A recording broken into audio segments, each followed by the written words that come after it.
Yung mga kabibig ko, ituturo ko yung pag-sitting ng clutch tsaka plate dito sa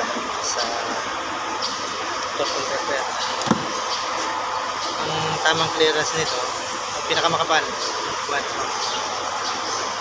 yung pinakamakapal. Ito. Dapat ito lang ang maging clearance dito sa may ito. Yan. Ang ibig sabihin yan, maluwag siya. Ang ibig sabihin, mataas ang ng clutch. Dapat isang pillar gauge lang na size 24 o yun lang. Ano ito, subo ko ang dalawa, 24 at saka 23. Maluwag pa rin siya. Gagawin kong tatlo. Maluwag pa rin. Ayun. Kasama ko siya. Gagawin ko yung 4.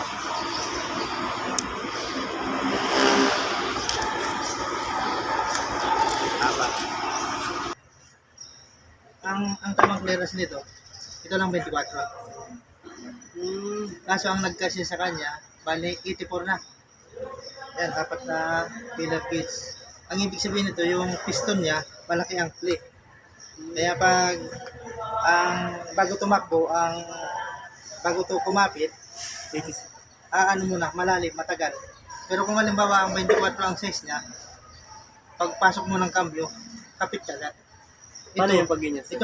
Ito, okay lang, wala tayong magagawa. Kailangan kasi nito palitan tong pressure plate ito. Pakakapalan to. Para makuha niya ang tamang sukat.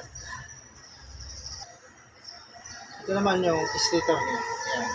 Kaso, ikakabit ko pa ito. Sira na itong stator niya. Matalas na ito.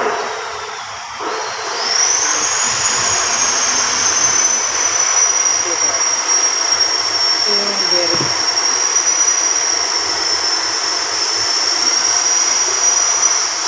Tapos ito yung saklas niya. Ginagawa ko na yung clutch niya. Ito naman yung turbine. Yung turbine. Palito na rin ito kasi matalas na ito. Umayod na.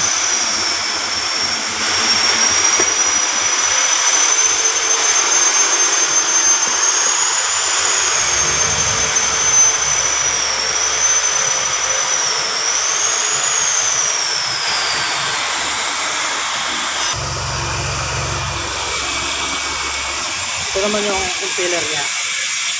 Bago to. Kaya lang kailangan kong ipalit yung ito yung lumang impeller.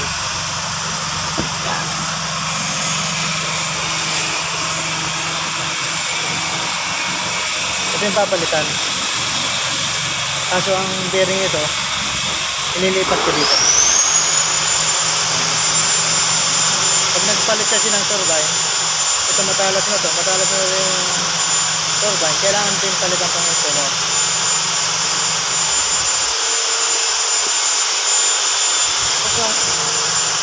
Ito na yan. Ganyan sa loob. Dito sa loob ng impeller, at dito rin sa loob ng turbine.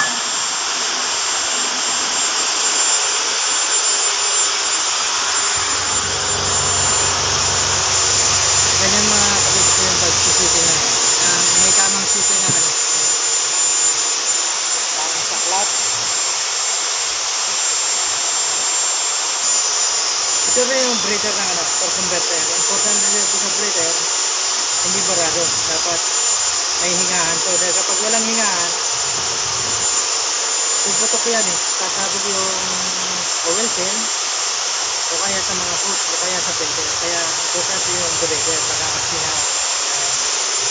Kasi kapag wala siyang breather, sasabog yung itiis.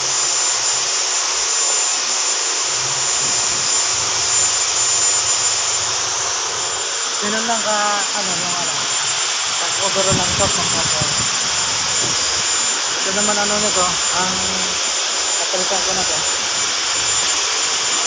Oil seal niya, pabalik ka na kami. Kapalitan ka na to.